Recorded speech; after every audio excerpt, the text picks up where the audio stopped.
Hi, everybody. Welcome to Houston Life on this Monday, April 10th, 2023. I'm Derek Shore, along with James Beard award-winning chef Chris Shepard. I mean, when you won this award, what was it, 2014? It was, yeah. And you were the second award winner in Houston. Did you realize that for the rest of your life you would be introduced as James Beard award-winning chef Chris Shepard? I had no idea, no. And it's been quite an honor, for sure. Well, we featured you on the show over the years. I know a lot of Houstonians are big fans of yours with your restaurants around the city, and you've caught up with us ever since your departure from the group. That shocked a lot of people when you said, you know what, I want to take a step back.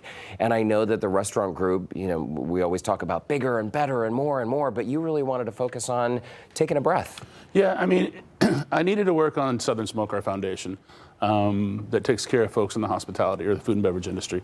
And at that point in time, it was like looking around and seeing that we had set the company up for growth. And it wasn't time for me to do that. I needed to step back and really focus on taking care of the industry more than taking care of, I guess, opening restaurants. And during COVID, I feel like this is the time when a lot of us sort of realized for the first time, when you're going to your local restaurant, everyone from, you know, the person who greets you at the door to the person who brings the food to your table to the people making the food. I mean, there were so many lives that were affected so fast during COVID. Yeah. And we often don't think that a lot of these folks don't have insurance or adequate insurance. Yeah. And we might know them on a first name basis, but something happens to them and they're out and they're unable to support themselves. Well, and the question when that happens is like, where is this person when that person that takes care of you? Where'd they go? Where'd they go? Like, what happened? And nobody really talks about it. And so at this point, you know, when we started into the pandemic and COVID, it was Southern Smoke went from a small organization to a massive organization. And with the restaurants, it was one of these things, we got it to where everybody had new leases and everybody had new staff and new ideas. And it was like, here, it's fresh and clean. It's time to go. Let me take care of like a bigger problem in the industry today. And it's just taking care of staff when they need it, because you can't control fires or floods or you know, just crisis on a daily basis. It takes a little bit more time. If I was going to ask the team to do what they were going to do, I needed to be a part of that as well. Life happens and we can't control absolutely. that, right? You got to help when it needs it. And what's incredible is to date, $10.4 million. That is the total amount of money that has been given to your brothers and sisters in the restaurant industry. That's incredible. Yeah, it's crazy. When you started this, Chris, did you have any idea how it would all go? Because $10.4 million in relief funds, that really is incredible. Well, I don't think we ever looked at it and said, you know what, this is going to be something as big as it's going to be. Because, you know, we all have thoughts and like wants, like how can we take care of more people? How can we, like, how do we push this further?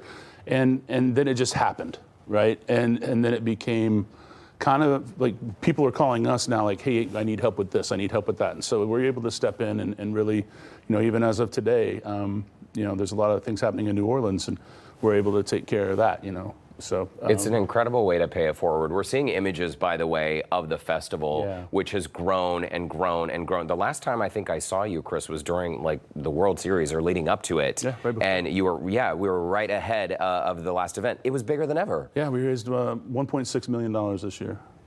And you know, this year it's October 13th and 14th. And so it's a different spot, but it's going to be an amazing event. You know, every year is like, it's the day where I stand up there and I cry like 12 times because it's just like, just gratitude and people just wanting to do something for a community of restaurant folks, you know, anybody in food and beverage, and really standing there and saying, you know what, I got you. Chris, you've been feeding us here in Houston for years. Underbelly, of course, 1/5, Georgia James. And I think for you, I read an interview that you did with City Book, and it touched me so deeply because I understood your struggles a little bit better than I did before. A lot of people probably look at you and think, oh, wow, I want that. I want to open all these new restaurants, right? But you talk about running a business and knowing everyone's names. For you, it's so important to have that personal connection. These people, you know, you don't just know their names, you know their families, you know their struggles and their history. And that's part of the reason why you wanted to take a step back. Because if you're at the point where you have so many restaurants and it becomes this big corporate thing, you weren't really going to be able to spend as much time. I mean, that's just me, you know, that's me. And I'm not going to say a negative thing about anybody doing that, because there's a lot of restaurant groups that's their desire. Of course. Right? A lot, and even I have friends that are like, I want 10. And I'm like, I just don't understand it. But I do understand it. And that's probably why it's hard for me to say that I would get back into it, because if I do one, I'm going to want to do 4. But it's the same aspect. Like, I want to be able to say, hey, Paul, hey, Julie, hey, in any restaurant that I go to, and spend quality time with them. And that's just me. That's just my philosophy for who I am as a person. Well, also, because these businesses and restaurants were your babies, you can only physically be in one place at one time, right? And so if you're jumping from restaurant to restaurant, I know that's a lot. Well, and if you start, when everything was right there on Westheimer, it was just like tick, tick, tick.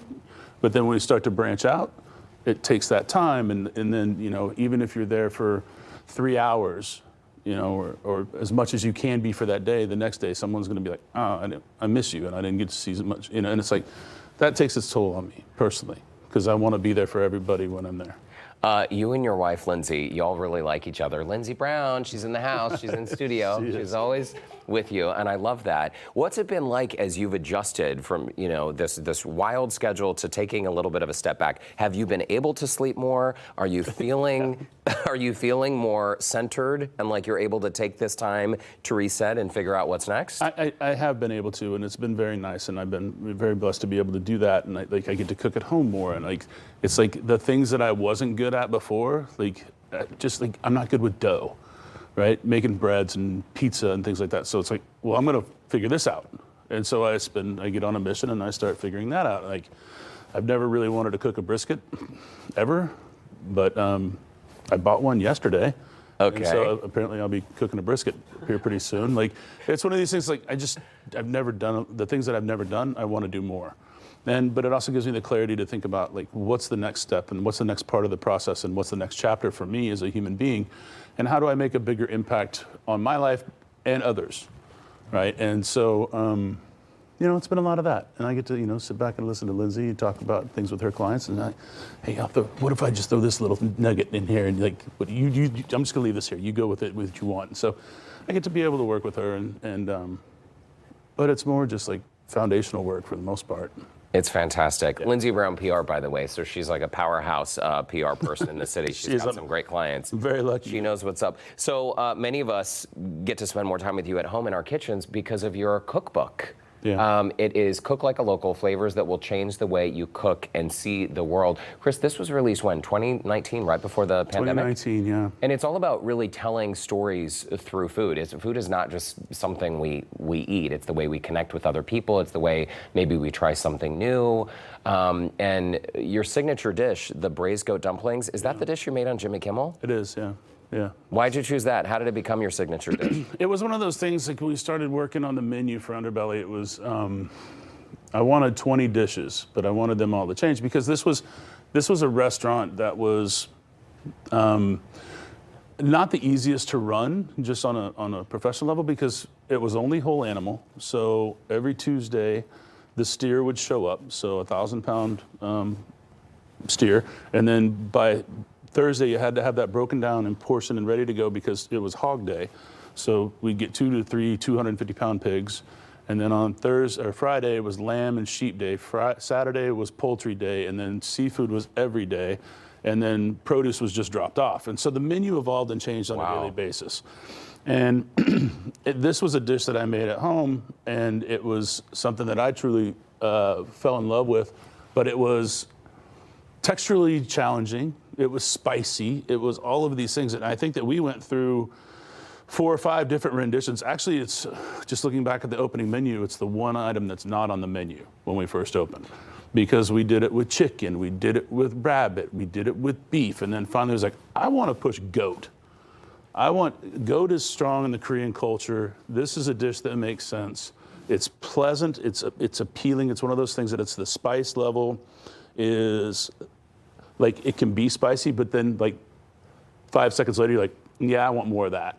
And the textures are just pleasing. And so what we found out was that this dish would challenge people on a spice and texture level, but once they got into it, they would order 3. Oh, wow. And so it didn't matter. Every table ordered this dish every night. And so even like the last night, we broke the record. One cook picked these up, and we sold, I think it was 138 orders of it. My gosh. So it's popular. It was just. People love it. Hey, by the way, we do have a little surprise throwback photo of you. Oh, look at this, Chris Shepard. Nice socks, buddy. Oh, man, that could be today or 40 years ago. And is that the goat that ended up in the dish? I mean, it would have if I knew it now. It's interesting, full circle moment. I think we all have those. When would that have been? In the 70s, right? Yeah. You can tell by the fashion, and you can tell by all the photos from the 70s have this yellow tint to them. I wish I had those socks today. I would still be as hip, You're doing just fine in the hip department.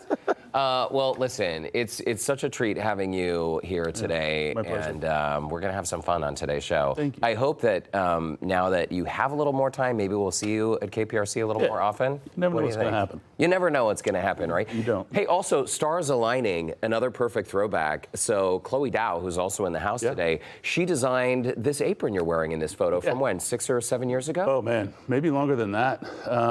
It was one of these things that as a restaurant, we wanted to make sure that we had the apron game was strong. It's very strong. And so I reached out. I was like, Chloe is like icon in Houston, and I wanted something that would be very iconic to Houston because at that point, the only music that we played was Houston artists, and everything was Houston, right? That restaurant at the beginning was very much based on our city, and so it didn't make sense for me to go outside and buy them from Portland or California. I was like, we have Chloe here. Let's see if she would do this, and she did. And those aprons were amazing. She makes a killer apron.